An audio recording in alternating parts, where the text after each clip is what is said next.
Greetings for the day, dear students. Today, in my 7th lecture on carbohydrates, I'll discuss the ring structure of monosaccharides. आज मैं monosaccharides की वलय संरचना के बारे में आपको जानकारी दूंगी, जिसमें मैं आपको हैवर्थ प्रोजेक्शन फार्मूला कैसे लिखते हैं वो बताऊंगी। डी प्लस ग्लूकोज की वलय संरचना या ring structure of D plus glucose. अभी तक हमने जितना पढ़ा उससे यह स्पष्ट है कि ग्लूकोज में एक 6 सदस्य की रिंग युक्त पायरेनोज स्ट्रक्चर होती है। Glucose has 6 membered pyranose structure, जो कि एक हेमी एसिटल स्ट्रक्चर होती है। और हैवर्थ ने इन्हें प्रदर्शित करने के लिए प्रोजेक्शन फॉर्मूला या प्रक्षेपण सूत्र दर्शाए। अल्फा तथा बीटा ग्लूकोज के लिए हम दो प्रकार से हैवर्थ प्रक्षेपण सूत्र या हैवर्थ प्रोजेक्शन फॉर्मूला बना सकते हैं, जैसा हम अभी इस स्लाइड में देखेंगे। यहाँ पर हमने संरचना किसकी देखी है? पहले अल्फा डी ग्लूकोज की, अर्थात अल्फा और बीटा डी ग्लूकोज में, जैसा मैंने आपको पिछले लेक्चर्स में बताया था कि ये अंतर होता है कि जो अल्फा ग्लूकोज है उसमें फर्स्ट कार्बन एटम पर C1 पर OH समूह जो है वो राइट हैंड साइड में होता है, और जो बीटा ग्लूकोज होता है उसमें C1 पर जो OH समूह है वो लेफ्ट हैंड साइड में होता है। तो पहले हम अल्फा डी ग्लूकोज को देख रहे हैं। तो इसमें क्या होता है कि जो इस वाली चेन स्ट्रक्चर हमने लिख रखा है, इसमें जो राइट हैंड साइड में ग्रुप है, पहले हम एक हेक्सागन ड्रॉ करते हैं और उसमें 5 मेंबर्स तो कार्बन एटम होते हैं और छठा मेंबर ऑक्सीजन होता है, क्योंकि 6 मेंबर रिंग है। और जो 6th कार्बन है उसको CH2OH के रूप में हम रिंग प्लेन के ऊपर दिखाते हैं। अब हम क्या करते हैं कि इसमें जो राइट हैंड साइड के ग्रुप हैं उसमें हम जो हर एक कार्बन के ऊपर हम एक ग्रुप नीचे और एक ग्रुप ऊपर दिखाते हैं प्लेन ऑफ रिंग के। तो जो राइट हैंड साइड के ग्रुप्स हैं उनको हम क्या करते हैं कि जो हमारा प्लेन ऑफ रिंग है उसमें नीचे लिख देते हैं। जैसे कि C1 पर OH राइट साइड में है तो हमने C1 पर ये जो हेक्सागन बनाया है यहाँ पर OH नीचे लिख दिया। सेकंड कार्बन पर भी OH राइट हैंड साइड में तो उसको भी नीचे दिखाया और H को ऊपर लिखा। इसी तरीके से C1 को, सारे ग्रुप्स हम इस प्रकार से लिख लेते हैं। तो इस तरीके से हम हैवर्थ प्रोजेक्शन फॉर्मूला ड्रॉ कर लेते हैं।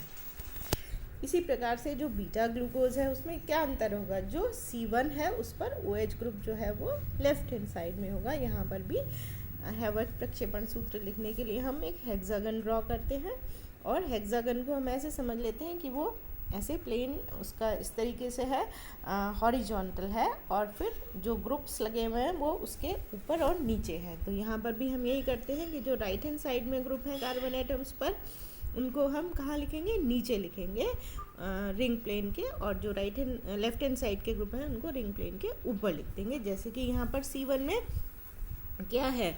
H राइट हैंड साइड में है तो उसको हम नीचे लिखेंगे और हेक्सागन में, और जो OH ग्रुप है उसको ऊपर लिखेंगे। तो इस प्रकार से जो अल्फ़ा और बीटा ग्लूकोज हैं उनमें क्या अंतर है? केवल C1 पर अंतर है। जो अल्फ़ा ग्लूकोज है उसमें OH ग्रुप नीचे लिखा हुआ है, और जो बीटा ग्लूकोज है उसमें C1 पर OH ग्रुप ऊपर लिखा हुआ है। शेष संरचना सेम है। अब यहाँ पर हम इनके देखेंगे चेयर एंड बोट कॉन्फॉर्मेशंस।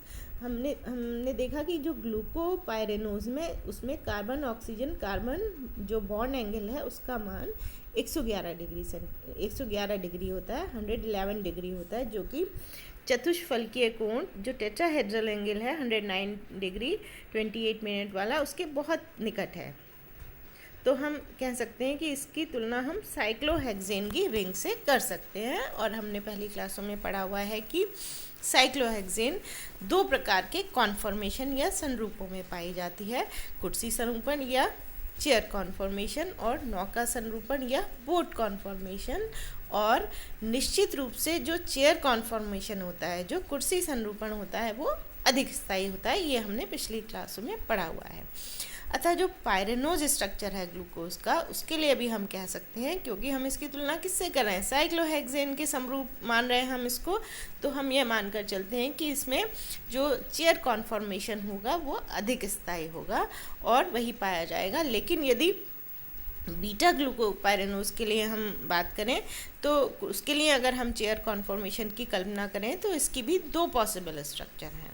किसकी, बीटा ग्लूकोपाइरेनोज की।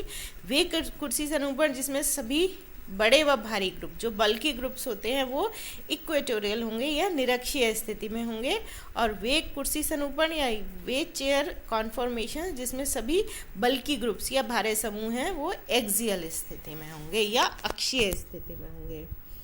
तो इन दोनों संरूपों को हमने इस स्लाइड में 2 डायग्राम्स में दिखाया गया है। यहाँ पर हमने फर्स्ट जो स्ट्रक्चर है उसमें जो सभी हैवी ग्रुप्स है, जो भारी समूह है, वो इक्वेटोरियल पोजीशन में है, किसमें, बीटा ग्लूकोपाइरेनोज में। तो यहाँ पर जब यदि सारे भारी समूह एक्सियल पोजीशन में है तो ये अधिक स्थायी होगा। इसी प्रकार से जो इसके जो इक्विलिब्रियम में जो दूसरा वाला स्ट्रक्चर होगा वो कौन सा होगा, जिसमें कि सभी भारी समूह अक्षीय स्थिति में होंगे, वो कम स्थायी होगा। तो निरक्षीय स्थिति वाला अधिक स्थायी होगा या इक्वेटोरियल वाला अधिक स्थायी होगा, और एक्सियल या अक्षीय स्थिति वाला कम स्थायी होगा। तो संरचना जो स्ट्रक्चर 1 है उसमें समस्त भारी समूह निरक्षीय स्थिति में अर्थात इक्वेटोरियल पोजीशन में है, अतः इनके मध्य पर्याप्त स्थान होता है, सफिशिएंट स्पेस होगा, जिससे उनमें कोई स्टेरिक हिंड्रेंस नहीं होता, कोई त्रिविमीय बाधा उत्पन्न नहीं होती है, और यह स्ट्रक्चर ज़्यादा स्टेबल होगा, यह संरचना ज़्यादा स्थायी होगी। इसके विपरीत जो स्ट्रक्चर 2 है उसमें सभी भारी समूह अक्षीय स्थिति में है, जो बल्कि ग्रुप्स हैं, they are in axial position. इसके कारण ये एक दूसरे के बहुत अधिक निकट दिखाई दे रहे हैं, जैसा हम चित्र में भी देख रहे हैं। तो उसमें बहुत अधिक त्रिविमीय बाधा उत्पन्न होगी या स्टेरिक हिंड्रेंस होगा, और इनकी जो स्टेबिलिटी है, स्थायित्व है, वो घट जाएगा। एक्सरे एनालिसिस से भी इसकी पुष्टि होती है कि बीटा डी ग्लूकोपाइरेनोज प्रमुख रूप से फर्स्ट स्ट्रक्चर के रूप में पाया जाता है, अर्थात बल्कि ग्रुप्स जो है वो इक्वेटोरियल पोजीशन में हैं।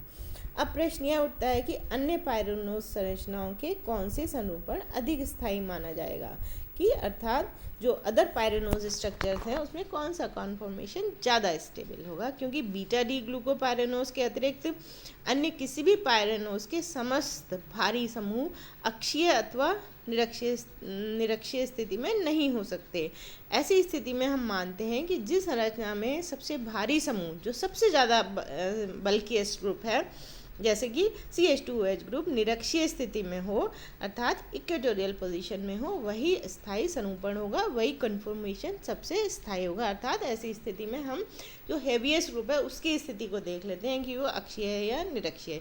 यदि वो अक्षीय है तो वो फिर कम स्थायी होगा, और यदि वो निरक्षीय है तो फिर वो ज़्यादा स्थायी होगा।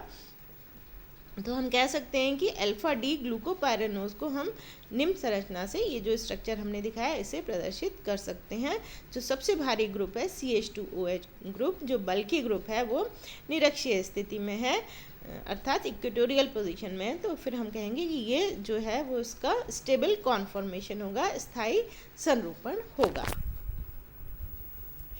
इसी प्रकार से बीटा डी मैनोपाइरेनोज व अल्फा डी गैलेक्टोपाइरेनोज जो कंपाउंड्स हैं, उनमें भी हम जो स्ट्रक्चर्स हमने नीचे दिखाए हैं, ये हम क्या देख रहे हैं कि जो बल्किएस्ट ग्रुप है CH2OH, इन दोनों ही संरचनाओं में निरक्षीय स्थिति में है अर्थात इक्वेटोरियल पोजीशन में है। तो फिर हम देखते ही बता सकते हैं कि ये संरचना स्थायी होगी इन दोनों कंपाउंड्स की। किसी विशेष परिस्थिति में यह संरूपण अस्थायी भी हो सकता है, जिसमें कि सबसे भारी समूह निरक्षीय स्थिति में हो। उदाहरण के लिए अल्फा डी आइडोपाइरेनोज में वह संरूपण अधिक स्थायी होगा जिसमें CH2OH समूह अक्षीय स्थिति में होगा, क्योंकि उस स्थिति में बाकी समस्त भारी जो ग्रुप्स हैं निरक्षीय स्थिति में हो जाएंगे। इसके विपरीत CH2OH समूह निरक्षीय स्थिति में होगा तो बाकी सारे OH समूह अक्षीय स्थिति में हो जाएंगे, जिससे कि त्रिविमीय बाधा उत्पन्न होगी और अणु का स्थायित्व घट जाएगा। अतः हम कह सकते हैं कि ये वाली जो संरचना है, जो 6th संरचना है और एक है 4th संरचना, तो इसमें क्या होगा कि जो निरक्षीय 4 निरक्षीय OH समूह है वो और एक अक्षीय CH2OH समूह है, तो फिर ये अधिक स्थायी होगा। और इसी तरीके से जो 4 इक्वेटोरियल OH समूह है और एक 4 एक्सियल OH समूह है और एक इक्वेटोरियल CH2O समूह है, तो ये फिर ये कम स्थायी होगा।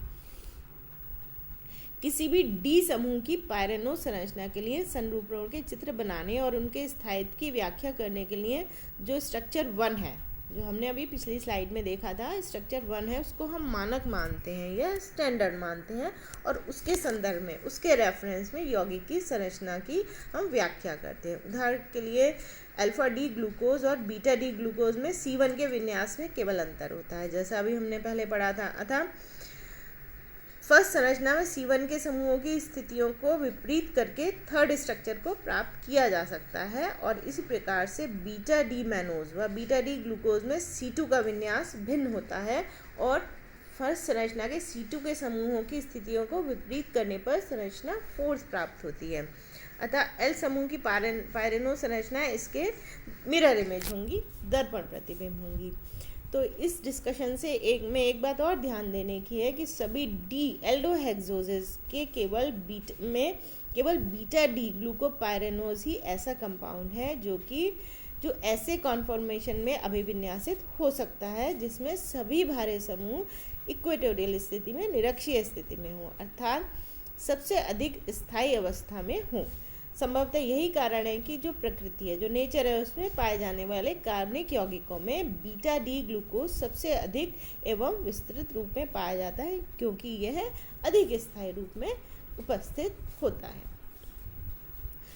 अब मिथाइलेटेड और एसिटाइलेटेड पायरेनोजों में भी अणु में ऐसे सरूपण रहने को प्रवृत्त होते हैं, वैसी पॉसिबिलिटी होती है उनके रहने की, जिसमें जो बल्की ग्रुप हैं, जो भारी समूह हैं, वो इक्वेटोरियल पोजीशन में हो।